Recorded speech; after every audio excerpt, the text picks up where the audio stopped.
వాలేకుం friends. ఈరోజు recipe వచ్చేసైతే prawns dum biryani అయితే చూపించబోతున్నాను. చాలా సింపుల్‌గా చేసేసుకోవచ్చు. ఎవరైనా బ్యాచిలర్స్ కానియండి, బిగినర్స్ కానియండి, మనకి ఇంట్లో ఉన్న వాటితోనే ప్రాన్స్ బిర్యానీ ఎలా చేసుకోవాలో చూపించబోతున్నా. చాలా సింపుల్‌గా చేసేసుకోవచ్చు. ప్రాసెస్ గూడా ఏమి ఉండదండి. ఒకసారి మీరు ట్రై చేయండి. ట్రై చేసి కూడా ఎలా వచ్చిందో నాకైతే కామెంట్ చేయండి డెఫినెట్‌గా.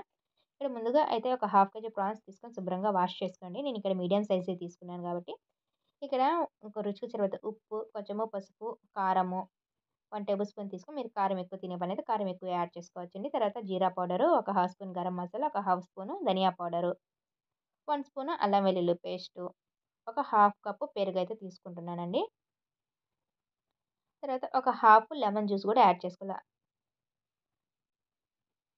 చేసుకొని ఇప్పుడు అయితే కొంచెము సన్నగా కట్ చేసుకున్న కొత్తిమీర, సన్నగా కట్ చేసుకున్న కొంచెము పుదీనా, ఒక 3 టేబుల్ స్పూన్స్ వరకైతే ఆయిల్ అయితే యాడ్ చేసుకోవాలా మొత్తము. ఇలా వేసుకొని మొత్తం అయితే బాగా కలుపుకోవాలండి. ఈ మసాలాలన్నీ కూడా ఈ ప్రాన్స్‌కి బాగా పట్టించాలి. అప్పుడే మనకి ఉప్పు, కారాలనేది కరెక్ట్‌గా బాగా ఉంటాయి. ఇలాగ బాగా కలుపుకొని ఒక హాఫ్ అన్ అవర్ అయినా మ్యారినేట్ చేసి పక్కన పెట్టేసుకోవాలా. ఇలా పక్కన పెట్టేసిన తర్వాత ఇప్పుడైతే రైస్ అయితే ప్రిపేర్ చేస్తాం. గ్యాస్ మీద ఒక గిన్నె పెట్టేసి దాంట్లో వాటర్ వేసుకొని తర్వాత బిర్యానీ స్పైసెస్ అన్నీ కూడా యాడ్ చేసుకోవాలా. తర్వాత యాడ్ చేసుకున్న తర్వాత ఒక హాఫ్ లెమను, తర్వాత కొంచెము అల్లం వెల్లుల్లి పేస్టు, సన్నగా కట్ చేసుకున్న పుదీనా, కొత్తిమీర అన్నీ కూడా యాడ్ చేసుకోవాలా. 1 టేబుల్ స్పూన్స్ ఆయిలు, తర్వాత కొంచెం ఉప్పనేది ఎక్కువగానే చూసి యాడ్ చేసుకోవాలండి. రైస్‌కి ఇంకా ఉప్పనేది ఎక్కువగానే యాడ్ చేసుకొని ఇలా బాగా రోలింగ్ బాయిల్ అవుతున్నప్పుడు నేను ఒక 250 గ్రామ్స్ రైస్ అయితే తీసుకుంటున్నానండి. ముందుగా నానబెట్టుకున్నాను బాస్మతి రైసు. ఆ రైస్ మొత్తం కూడా యాడ్ చేసేసి రైస్ అనేది మనకి 80% అయితే కుక్ అవ్వాలా. రైస్ అలా కుక్ అవ్వలేదు కాబట్టి ఇంకొంచెం సేపయితే కుక్ చేసుకుందాము. ఇలా మనకి బాగా కుక్ అయిపోయిన తర్వాత గ్యాస్ మీద అయితే కడాయి పెట్టేసుకొని మనం మ్యారినేట్ చేసి పెట్టుకున్నాం కదా ప్రాన్స్, దాంట్లోకి వాటర్ ఏమి లేకుండా రైస్ అనేది యాడ్ చేసుకోవాలా.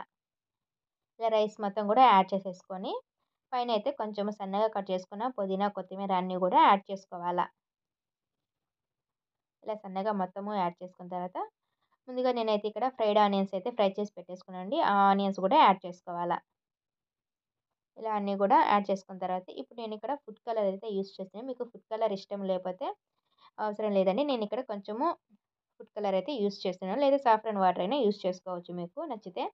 తర్వాత ఒక 1 టేబుల్ స్పూన్, 2 టేబుల్ స్పూన్స్ ఘీ అయితే యాడ్ చేసుకోవాలా. ఇవి మొత్తము వేసుకొని తర్వాత ఇక్కడ నేను టిష్యూతో అయితే కవర్ చేసేస్తున్నానండి. లేదు మీకు గోధుమ పిండి ముద్దతో అయినా కవర్ చేసుకోవచ్చు. ఇలాగ టిష్యూస్‌తో అయితే మొత్తము దమ్ము మనకి ఆవిరనేదే బయటకి పోకుండా చూసుకోవాలి.